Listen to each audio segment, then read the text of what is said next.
और इधर देखता हूँ कुल्लू, मुझे आज तक लगता नहीं कुल्लू कभी जिम गया होगा, उससे कोई उसका वेट वूट हिलाना उलाना भी आता होगा। एक ऐसा क्रिएटर जिसकी सबसे बड़ी ताकत उसकी फीमेल ऑडियंस रही है, आज उसी क्रिएटर के एक कमेंट पर सवाल उठ रहा है। द ट्रेटर्स में फुकरा इंसान अपनी ही टीम को देखकर कहता है, मेरे साथ तो लड़कियां ही लड़कियां हैं। इसके बाद वो अपनी टीम के दूसरे मेंबर के वेट और एज पर भी कमेंट करता है।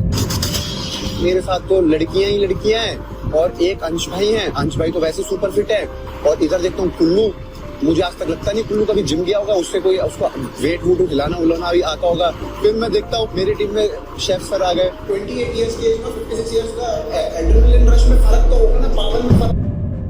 अब कुछ लोग कहेंगे भाई गेम था, फ्लो में निकल गया। लेकिन सवाल ये है, अगर सामने वाली टीम को क्रिटिसाइज करना था तो जेंडर, वेट और एज ही बीच में क्यों आया? और हाँ, क्या ये सिर्फ एक गलत कमेंट था या फिर फुकरा इंसान की पब्लिक इमेज और उसके बीच का असली डिफरेंस यहाँ से दिखने लगा? आज बिना किसी फैन वॉर के इस पूरी कंट्रोवर्सी को समझते हैं। अब इस पूरी कंट्रोवर्सी को समझने के लिए हमें थोड़ा पीछे चलना पड़ेगा। 13 अगस्त 2026 को अमेज़न प्राइम पर द ट्रेटर्स का एक नया सीजन शुरू हुआ। इस शो में कई बड़े क्रिएटर्स और सेलिब्रिटी साथ आए और इसमें से एक थे अभिषेक यानी फुकरा इंसान। शो में बाकी रियलिटी शो की तरह अलग अलग टास्क और चैलेंजेस होते हैं। कंटेस्टेंट को टीम में काम करना पड़ता है और ऑब्वियसली हर कोई अपनी टीम को जिताना चाहता है। फुकरा की टीम में फीमेल कंटेस्टेंट्स ज्यादा थे, साथ में अंश, कॉमेडियन कुल्लू और सिर्फ रणबीर भी थे, यानी एक नॉर्मल टीम सेटअप थी। लेकिन फिर फुकरा ने अपनी ही टीम को लेकर कुछ ऐसा कहा जिस पर अब सोशल मीडिया पर सवाल उठ रहे हैं। मेरे साथ तो लड़कियां ही लड़कियां हैं और एक अंश भाई है, अंश भाई तो वैसे सुपर फिट है। और इधर देखता हूँ कुल्लू, मुझे आज तक लगता नहीं कुल्लू कभी जिम गया होगा, उससे कोई उसका वेट वूट हिलाना उलाना भी आता होगा। फिर मैं देखता हूँ मेरी टीम में शेफ सर आ गए। 28 इयर्स की एज में 56 इयर्स का एड्रेनलिन रश में फर्क तो होगा ना, पावर में फर्क। और इंटरेस्टिंग बात ये है कि प्रॉब्लम सिर्फ ये नहीं थी कि उन्होंने अपनी टीम को वीक कहा। उन्होंने अपनी टीम के मेंबर को डिस्क्राइब करने के लिए जेंडर, बॉडी, एज तीनों को बीच ला दिया। अब सवाल ये है कि आखिर उन्होंने कहा क्यों था? और उससे भी बड़ा सवाल, क्या ये सिर्फ एक कैजुअल गेम कमेंट था या फिर इसे सीरियस लेना चाहिए? तो फुकरा ने अपनी टीम के बारे में कहा, मेरे साथ तो लड़कियां ही लड़कियां हैं। इसके बाद उन्होंने अंश को फिट बताया, फिर कुल्लू के वेट को लेकर कमेंट किया और आखिर में रणवीर के आने की बात की। सुनने में ये एक छोटा सा कमेंट लग सकता है, लेकिन प्रॉब्लम यहीं से शुरू होती है, क्योंकि अगर फुकरा को सिर्फ अपनी टीम की गेम परफॉर्मेंस पर बात करनी थी तो वो सीधा कह सकते थे कि उनकी टीम वीक है, या ये कह सकते थे कि सामने वाली टीम स्ट्रॉन्ग है। लेकिन यहाँ टीम के मेंबर को जेंडर, बॉडी और उनके एज के हिसाब से डिस्क्राइब किया गया और इसी वजह से लोगों ने इसे सिर्फ गेम की बात मानने से इनकार कर दिया। अब फुकरा के फैंस की तरफ से एक सिंपल डिफेंस भी है, रियलिटी शो है भाई,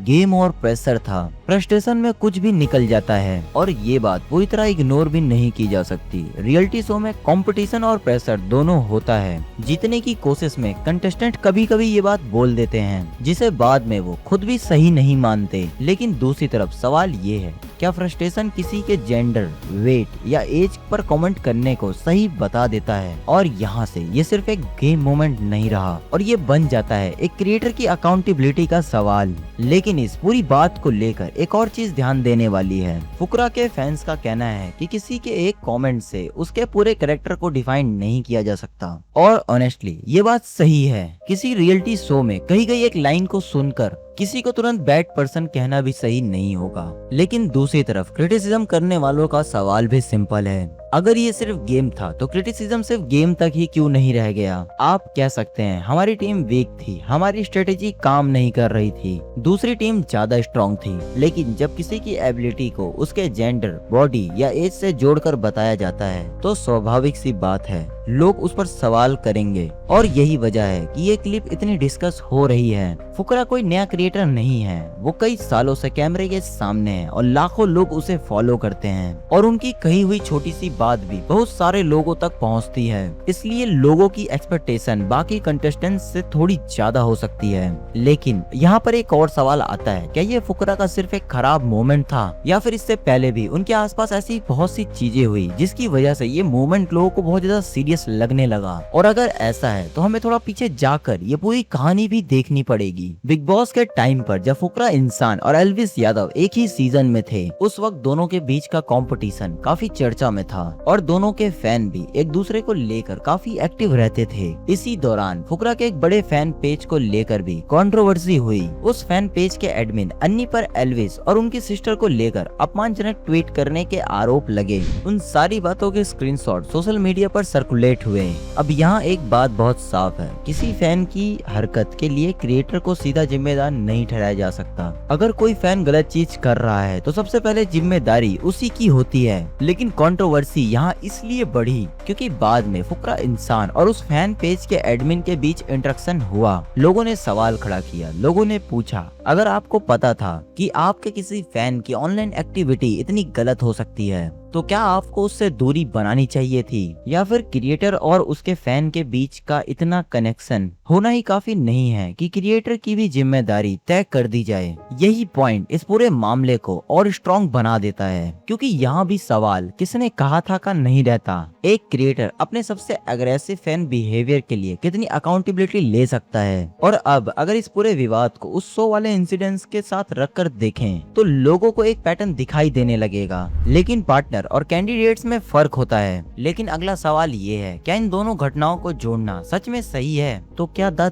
ट्रेडर्स वाले कमेंट को पूरी फैन पेज कंट्रोवर्सी एक ही चीज साबित करती है? सीधे तौर पर नहीं, क्योंकि दोनों घटनाएं अलग हैं। एक तरफ द ट्रेडर्स में फुकरा ने खुद ही कमेंट किया, दूसरी तरफ पुराने मामले में एक फैन का एक्शन था जिसके लिए फुकरा को डायरेक्टली रिस्पॉन्सिबल करना सही नहीं है। लेकिन फिर भी दोनों घटनाओं के बीच एक कॉमन सवाल जरूर है, क्या एक क्रिएटर को अपने वर्ड्स और अपने आसपास के इन्फ्लुएंसर्स को लेकर ज्यादा केयरफुल नहीं होना चाहिए? द ट्रेड्स वाले केस में तो बात और सिंपल है, वहाँ कमेंट सीधा फुकरा की तरफ से था, इसलिए लोग उनके वर्ड्स पर सवाल उठा सकते हैं। लेकिन पुराने फैन कंट्रोवर्सी को लेकर हमें ज्यादा केयरफुल रहना होगा, क्योंकि सिर्फ फैन की गलत हरकत को क्रिएटर की सोच का प्रूफ मान लेना सही नहीं है। और यही स्टोरी का सबसे इम्पोर्टेंट डिफरेंस सामने आता है। क्रिटिसिज्म करना अलग बात है और किसी के पर्सनैलिटी का फैसला कर देना अलग। और अगर हम सिर्फ ट्रेडर्स वाली घटना को देखें तो इतना जरूर कह सकते हैं कि किसी का क्रिटिसिज्म किसी के कमेंट्स को डिस्क्राइब कर सकता है, लेकिन क्या इससे ये साबित होता है कि फुकरा वुमेन्स की रिस्पेक्ट नहीं करता?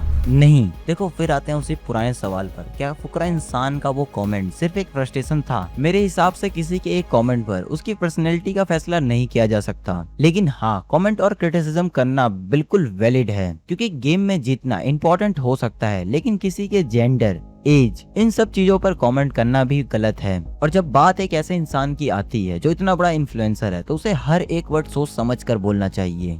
गलत हुआ मानो और आगे बढ़ जाओ। और ऑडियंस के लिए भी एक बात जरूरी है, किसी भी क्रिएटर को पसंद करने का मतलब ये बिल्कुल भी नहीं होता कि उसकी हर बात सही होगी, और किसी क्रिएटर के एक गलत बात का ये भी मतलब नहीं होता कि उसकी पर्सनैलिटी ही गलत है। बीच का रास्ता भी होता है। आप किसी क्रिएटर को सपोर्ट कर सकते हो और जब वो गलत करे तो उसे कॉल आउट भी करना चाहिए, और यही सबसे बड़ी अकाउंटेबिलिटी है। और आखिर में एक बात इतनी सी है कि फुकरा के एक कमेंट्स पर जज करना सही नहीं है, लेकिन कमेंट को इग्नोर भी कर देना सही नहीं है, क्योंकि बड़े क्रिएटर के लिए इन्फ्लुएंसर की अकाउंटेबिलिटी बहुत ज्यादा बढ़ जाती है। अगर कोई बात गलत है तो उसे गलत कहना चाहिए, चाहे वो आपका फेवरेट क्रिएटर ही क्यों ना हो। क्या आप लोगों को भी यही लगता है? प्लीज कमेंट में जरूर बताना। और अगर आप लोगों को वीडियो अच्छी लगी तो वीडियो को लाइक, चैनल को सब्सक्राइब और 3 बार हाइप का बटन दबाना ना भूलना।